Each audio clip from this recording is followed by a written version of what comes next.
kazi ya Mungu inatakiwa iwe kipaumbele kwako kuliko kazi yako, kwa sababu hilo ndio ulioitiwa kwenye dunia. Hilo ndio limekufanya wewe uendelee kuwepo leo, kazi yake tu. Kwa unapoifanya kazi ya Mungu, Mungu anakuona wewe ni faida kwake, hakuoni kama ni hasara.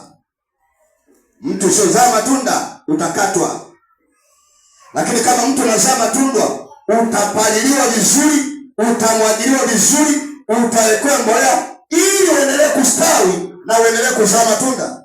Ndio Biblia inasema. Kwa Mungu anataka kwako umzalie matunda. Matunda hiyo ndio kazi yenyewe ya Mungu.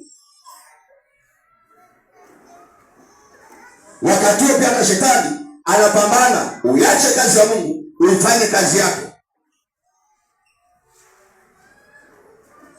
Kitabu kile cha Mwanzo sura ya 2 naongelea habari ya kutunza hicho kibali kwa kuifanya kazi ya Mungu. Mwanzo 2 mstari wa 15 hadi wa 17. Huyo mtu akamweka katika bustani ya Edeni ailime na kuitunza. Bwana Mungu akamwagiza huyo mtu akisema, matunda ya kila mtu wa bustani waweza kula, walakini matunda ya mti wa ujuzi wa mema na mabaya usile, kwa maana siku utakapokula matunda ya mti huo utakufa hakika. Adamu amepewa nafasi mbili kama wewe na mimi.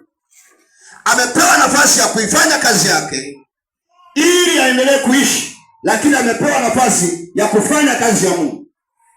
Mungu anamwambia fanya ya kwako, lakini usisahau ya kwangu.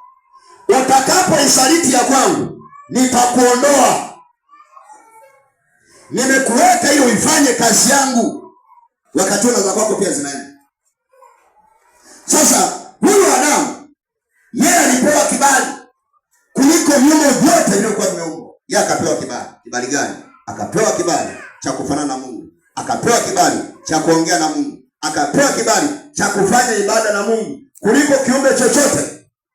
Hakupewa hiyo nafasi.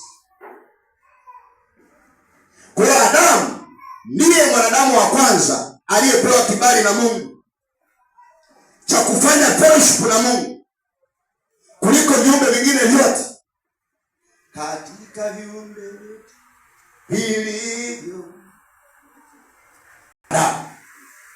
na ndio maana mtu mwenye kibali cha Mungu huwa anatofautiana na watu wengine, kwa sababu ya hicho kibali alichonacho anakuwa tofauti. Ndio maana nilisema siku moja, akasema mimi ni kiongozi wa kiroho na kuna viongozi wa kiserikali. Kwa hiyo wao wakikaa na mimi tutatofautiana tu. Yeye ana kibali cha watu, amekubalika na watu wakamchagua, lakini kwa muda mfupi hata endelea kuwa rais. Anakaa labda miaka 5, labda miaka 10. Sisi tuna sheria kukaa miaka 10. Baada hapo wanadamu wanaleta kibali kingine, wanamtafuta rais mwingine, wanamweka nani kwa muda, kwa sababu kibali cha mtu huwa ni cha muda mfupi. Lakini mimi nitaendelea kuwa mchungaji, atakuja rais wao ataondoka, ataondoka, mimi naendelea kuwa mchungaji. Kibali changu kitaondoka baada ya kufa. Sema amina. Adamu amepewa kibali na Mungu cha kulilima na kuitunza bustani. Alafu mtu mwingine akasema huu ni wa kwangu, usiuguse kabisa huo. Adamu akachezea kibali. Kwa hiyo huu ulikuwa ni utumishi kwa Adamu kwenye Edeni. Afanye utumishi. Ukisikia kutumika au mtu anakuita mtumishi, maana yake wewe ni mfanyakazi. Mtumishi wa Mungu ni mfanyakazi wa Mungu. Mtumishi wa serikali ni mfanyakazi wa serikali. Kunapoitwa mtumishi, lazima ujiangalie unatumikaje, unafanya kazi gani. Kutoka nyumbani kuja kanisani kufanya maombi, pale wewe mtumikii Mungu, ni wajibu wako kwa Bwana. Ufanyi kazi pale, ile sio kazi. Kuomba na kuabudu sio kazi. Kuna kazi ambayo Mungu anataka uifanye kwa ajili yake. Unapoomba ndio unataka mahitaji kwa ajili yako, sio kwa ajili ya Bwana. Huyo ambaye anatoka nyumbani na kuja kanisani, anafagia, anapanga viti, huyo anaifanya kazi.